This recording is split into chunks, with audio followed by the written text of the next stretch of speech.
Guys, welcome back to another exciting episode. Today's video is quite interesting. It's titled, it's actually from Lifey. I got this video from Lifey.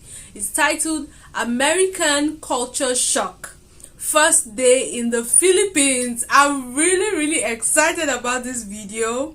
You know, as a black girl who has been to other continents or other countries, I got my own culture shock, which, you know, things that you're not really familiar with, and you're like, oh my gosh.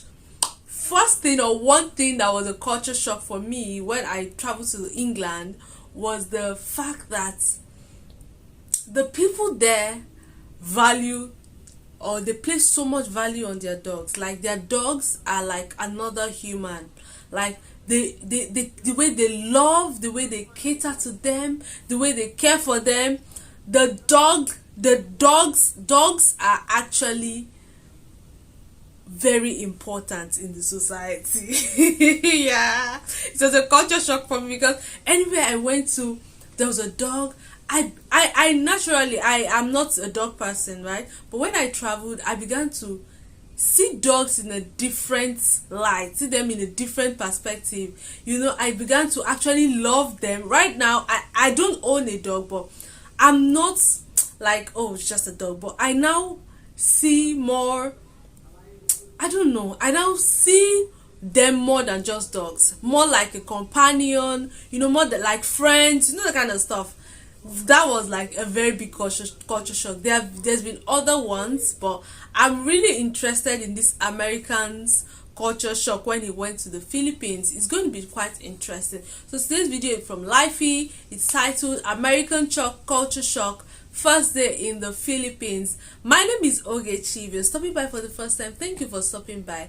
Do want to click on the red subscribe button, like this video, share, drop a nice comment, and turn on your post notification bell so that you'll be the first person to get notified anytime I drop a new video. And if you're a returning subscriber, thank you for returning. Let's get straight into today's video. I was so excited to go to the Philippines. When we were at the MTC, I was counting down the days, and we, you know, got on the plane. They're serving us like noodles and soup on the plane. It was really nice and comfortable. And then we got to the Philippines, and it was really loud and foreign, you know, and it was shocking. I was in culture shock at first. So we got to the Philippines, and I met President Schmutz, my mission president. He's a 70 now, so that's cool. And we went to the mission home, and we were standing in front of all the people that we're going to be assigned to, and I was looking. I felt this one kid, and I knew it was him, and I got assigned to him. And it was actually somebody you interviewed. It was Matt Fudge. He was my trainer. So then he just said, our president was like, okay, get to your area as soon as possible and start working. And so that was a little shocking. I thought we'd have some downtime, you know, like unpack. But we get in the taxi. Okay, he got into Philippines, and straight up the president said, we have to get to work. Like, there is no downtime. So that was like a big culture shock. Is that a culture shock for me? Nah, I don't think it is for me, but for him, yeah, it's a culture shock. He was expecting a downtime, while, you know, when you get there, you first, you know, have fun, you have lunch, relax, but no, the president's like, get to work ASAP. Taxi, and that was my first time hearing the language in real world setting, because the taxi driver was just going off, and I had no idea what was going on, and I had my little notepad, and I was like trying to write down things he was saying so I could remember to ask later what those words meant. And anyway, I was so nervous because it didn't sound like the same language they taught us in the MTC, but it was. They just talk differently in the Philippines, you know. They, like, the people in Cebu have a certain accent when they speak Cebuano. They like take out the L's and they shorten a lot of words. So that kind of threw me off. Anyway, so we get to our area, first day in the field. We're just walking out in the street. It's so loud. People are running by and yelling, and there's jeepneys, which is the big buses in the Philippines, and they're really loud honking. People are getting on and off, and I was trying to take everything in, and I was a little overwhelmed, but then it started raining really hard. We didn't have an umbrella. We were opening an area. Okay, this thing he actually said is quite opposite to the way I felt when I actually traveled, to England for the first time, like the very first time. It was a culture shock because everything was going on so smoothly. Like, there was no hustle and bustle on the street to catch a cab, to run after a bus, which I am so used to here. Okay. I got there, and you just walk to your bus stop. Well, where I stay anytime I travel to England, I just walk to your bus stop. You wait for your bus. It tells you what time it's coming. Everything is just prim and proper, which is very opposite to where I'm coming from. We have to hustle for our bus. Okay, hustle, like you have to run after your bus. And I was like, I love it here. It is so sane. Even though I miss where I'm coming from, like, I love the noise. Like, I'm so used to the noise. The streets are so quiet. Of course, except when you go to central London, of course.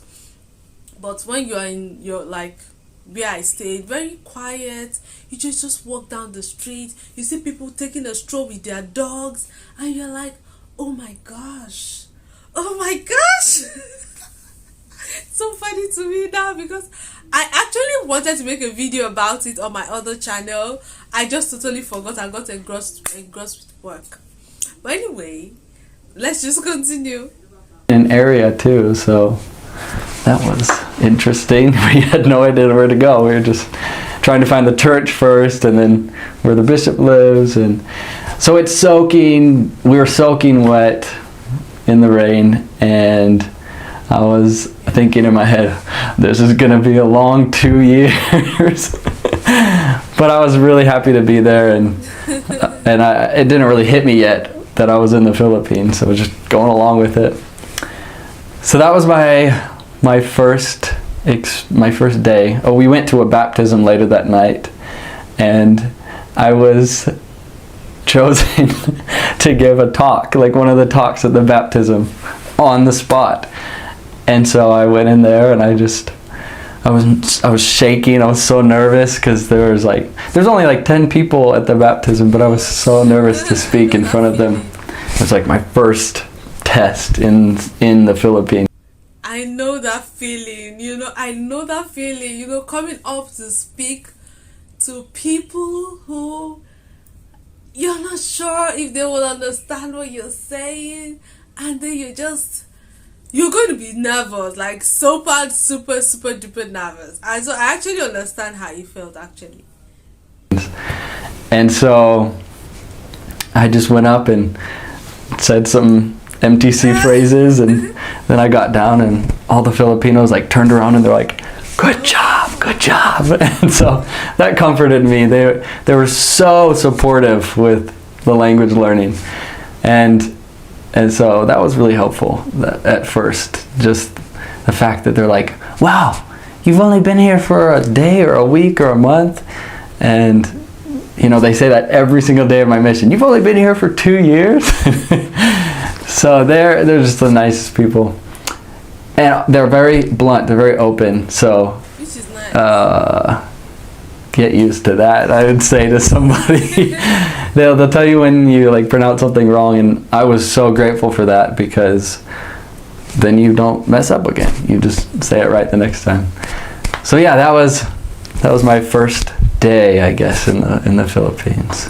I think it's actually beautiful to know that you go to a place, for example, Philippines, and then you're not used to their culture, and they actually embrace you and want to teach you, want to help you in learning their culture, their language. Is actually very beautiful. It helps you even learn faster. Yeah, I totally understand how he felt. And another thing he said was that they are very blunt. I actually love the fact that they are blunt, because that way you will learn faster. You get, I think when they are being very blunt, when you pronounce something wrongly or mispronounce something, they actually tell you, oh, it's actually pronounced this way. So because of that, you actually learn how to pronounce it properly. You won't pronounce it the wrong way next time, because you don't want to make that mistake, and it will help you learn faster. And yeah, I actually love to go to the Philippines. I only see them in movies.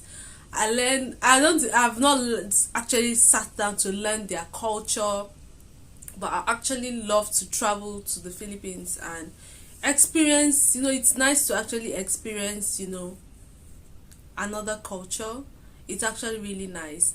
Anyway, let me know if you're Filipino in the comment section. If you're watching me from the Philippines, let me know. Let me know in the comment section. If you've actually been to the Philippines, what were your culture shock, right, when you went there? Or what's been your culture shock when you go to, let's say, America, since he's an American, right?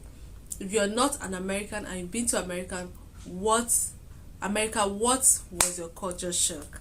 I already said a few of my culture shock when I went to England for the first time. And yeah, the dog culture, like, dogs are like another human being. They love the way they cater, the way they, love dogs. It's just beautiful to see, actually. While here in Nigeria, not like we don't actually see this right now we now see dogs, but then we don't really, like, they're not like a thing, right? It's now people are now actually embracing the dog culture. Yeah. And another thing was the saneness of the streets. Oh my god, so quiet, so orderly. Well, where I stayed, so quiet, so orderly. You wait, you go to the bus stop, you wait for your bus. It even tells you the time you're going to wait for your bus, which I think is really cool. Compared to where I'm coming from, okay? We don't wait for buses. You run after buses. Anyway, let me know in the comment section what you think about this.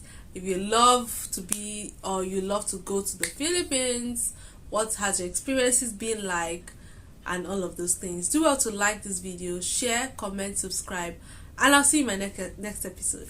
Bye bye.